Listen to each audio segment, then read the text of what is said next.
राजस्थान की पावन धरती पर एक बार फिर आस्था और विकास की ठहरावट देखने को मिल रही है। जयपुर के पास दूदू के पास भैरवनाथ धाम में पिछले कई दिनों से संतों का सत्याग्रह और अग्नि तप जारी है। दादू पंथ की 500 साल पुरानी तपोभूमि और मोक्ष स्थली को बचाने के लिए संतों ने चिलचिलाती गर्मी में धूनी रचाई, पेड़ों की कटाई और रीको औद्योगिक परियोजना का विरोध किया। अब वार्ता के बाद आंदोलन स्थगित तो हो गया, लेकिन मुद्दा अभी भी गर्म चल रहा है। भैरवनाथ धाम दादू दयाल जी महाराज की पावन तपोभूमि है। संतों और स्थानीय लोगों का कहना है कि रीको यानी जो Rajasthan state industrial development and investment corporation है, उसकी तरफ से यहाँ करीब 800 बीघा लगभग 350 एकड़ के लगभग का मामला है। जमीन पर औद्योगिक क्षेत्र विकसित करने की योजना है। संतों का आरोप है कि इस प्रक्रिया में हजारों पुराने पेड़ काटे जा रहे हैं, अरावली की पहाड़ियां और पर्यावरण को नुकसान पहुंचाया जा रहा है और जमीन को सरकारी रिकॉर्ड में बंजर दिखाया जा रहा है, जबकि ये हरियाली भरी तपोभूमि और गौचर भूमि है और फिर इसका आप बंजर दिखा रहे हैं।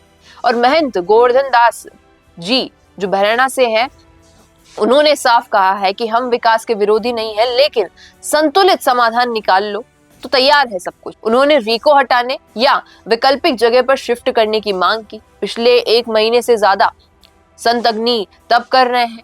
40 से 46 डिग्री की गर्मी में धूनी के पास बैठकर उन्होंने अपनी आस्था की रक्षा की है।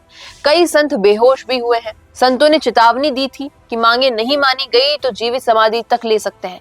ग्रामीणों, महिलाओं और दादू पंथ के हजारों भक्तों ने भी आंदोलन को समर्थन दिया। रीको हटाओ, भैरवनाथ धाम बचाओ, ये नारे गूंजते रहे। आंदोलन को राजनीतिक समर्थन भी मिला। राष्ट्रीय लोकतांत्रिक पार्टी आरएलपी के प्रमुख और नागौर सांसद हनुमान बेनीवाल ने धाम पहुंचकर संतों का साथ दिया था। उन्होंने डिप्टी सीएम प्रेमचंद बैरवा और सरकार पर निशाना भी साधा था कि कुछ लोगों को जमीनों की कीमत बढ़ाने के लिए ये खेल खेला जा रहा है। अब अच्छी खबर ये रही है कि हाल ही में प्रशासन से बहुत लंबी बातचीत के बाद आंदोलन स्थगित कर दिया गया और मुख्य सहमति ये बनी कि रीको का निर्माण तुरंत रोक दिया गया। 15 सदस्यीय उच्च स्तरीय समिति गठित की गई जो 1 महीने में रिपोर्ट देगी। भैरवनाथ धाम को तपोभूमि घोषित करने समेत अन्य मांगों पर विचार होगा।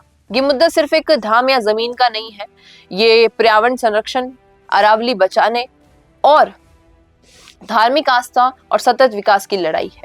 दादू पंथ के लाखों अनुयायी पूरे देश में हैं। अगर संतुलित समाधान नहीं निकला तो आंदोलन फिर से तेज हो सकता है। विकास जरूरी है, लेकिन आस्था और प्रकृति की कीमत पर नहीं। बंजर भूमि पर रीको शिफ्ट किया जा सकता है, क्योंकि जहां पर हरियाली है वहां पर ये क्यों करना। भैरवनाथ धाम राजस्थान की सांस्कृतिक और पर्यावरणीय विरासत का हिस्सा है। राजस्थान से अपील है कि समिति की रिपोर्ट के आधार पर स्थायी और न्यायपूर्ण तरीके से समाधान निकाले, ताकि जो आस्था है और विकास है वो दोनों एक साथ चल सके। अब काफी कुछ चल रहा है इस मुद्दे पर, नजर बनाए हुए हैं हम भी। तब तक आप क्या कुछ सोच रहे हैं, लिखिएगा कमेंट में। बिजनेस अच्छा हो सकता है, लेकिन अगर नाम नहीं दिखा तो पहचान कैसे बनेगी।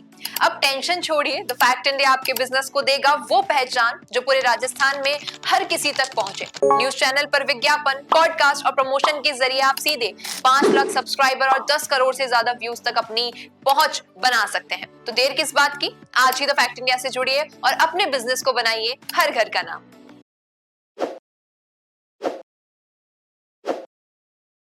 ताज़ा खबरों के लिए विजिट करें द फैक्ट इंडिया की वेबसाइट और डाउनलोड करें द फैक्ट इंडिया ऐप।